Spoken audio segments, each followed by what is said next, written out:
it's a great honor for me to be here, and you can't even imagine how excited I am, but we don't have any time for my emotions, so let's start. Let me figure out how it works.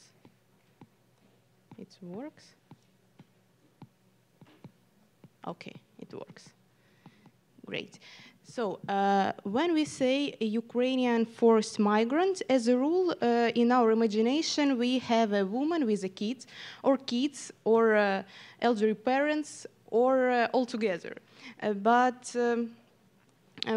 there are different categories of migrants, and one of them is represented by people who left country all alone, without any relatives, without friends, or with friends but not that close ones, maybe with some Ukrainian groups, but they are still groups of strangers actually, but still they are all alone in their life in a foreign country. This category of migrants is represented mostly by youth and young adults.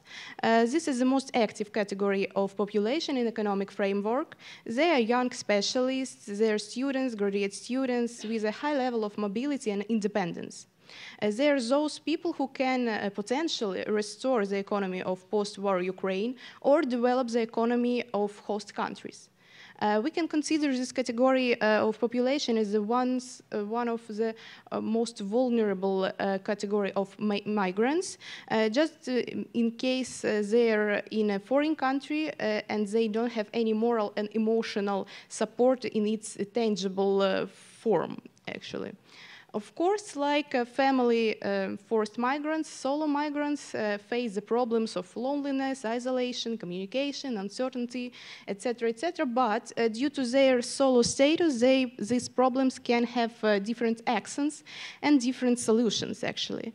The task of this presentation, and actually of my small research, wasn't to find out all the specific problems of solo migrants, but to start this research and to make some accents. So we have a small pilot with 16 online and offline semi-structured interviews with forced migrants. Most of them are women who didn't have a partner, who have higher education and left the country alone. We have talked about their experience and feelings about their life situation due to the war. Shortly, I will just describe the main points of this research. It should be noted that most respondents went abroad not in February, not less than in a month after the start of full-scale invasion, and didn't leave the hot spots. Actually, they had already been moved to the more safer regions of Ukraine. The issue of physical safety worried people who migrated alone no less than others, but in the process of describing their adoption of the decision to went abroad, it appeared less.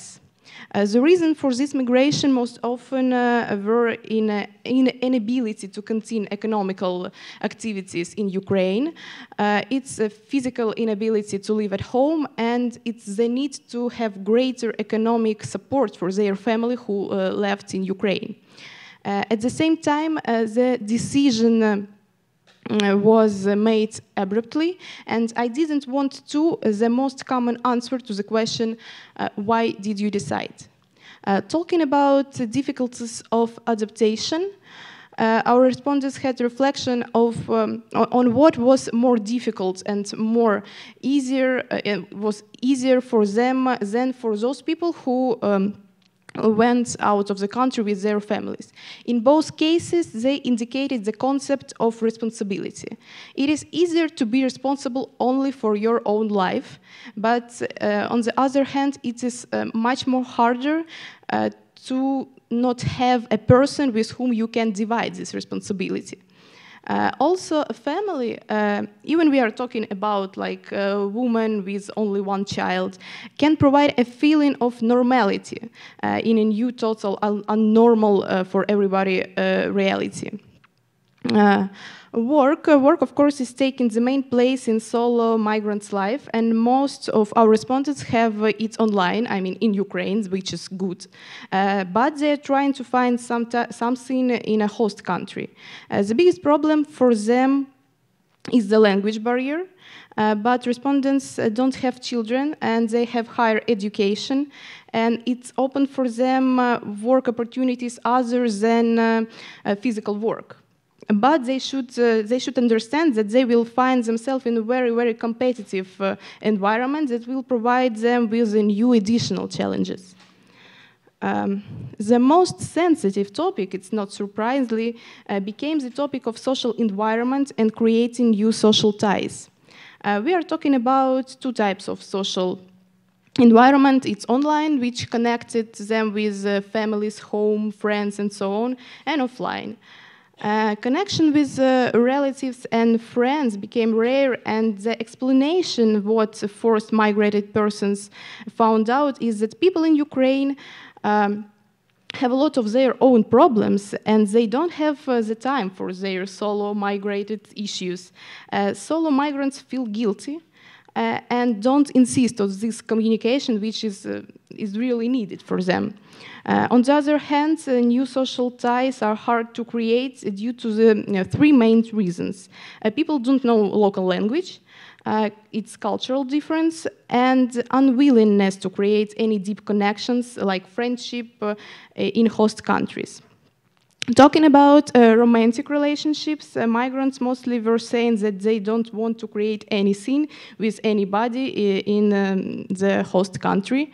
And additional reasons for this refuse on looking for a partner at all includes lack of time, and what is the most important, it's lack of emotional resource to find somebody else. Other life plans and satisfaction with their solo status in this period. Of course, respondents feel loneliness, which is a kind of common feeling for everybody, for every migrant. But additionally, they are afraid of being forgotten at home, which increases the feeling of loneliness, of course. Also, loneliness is caused by a feeling of loss, of closeness with friends and family. Solo migrants face the greatest problems in terms of social environment, intimacy, and building friendship. On the other hand, knowledge of the language of the host countries plays a big role, and the absence of desire to establish friendship or any other communications in host countries, especially for those people who are who see their future exclusively in Ukraine. From the point of view of accepting forced migrants persons by hosting countries, this category of forced migrants persons is more adaptive in terms of employment, in terms of self-organization. They need less technical support. Nobody needs to adopt their children to schools, to take care of any elderly relatives. But it doesn't mean that this category of forced migrants doesn't need any support at all. Until the situation in country is determined, the solo migrants are not able to determine their trajectories of their movements, their life strategies. And the main task of the host countries remains to support forced migrants in overcoming the trauma. And the main research task is to determine the additional traumas can be caused by their status solo. Actually, thank you for attention.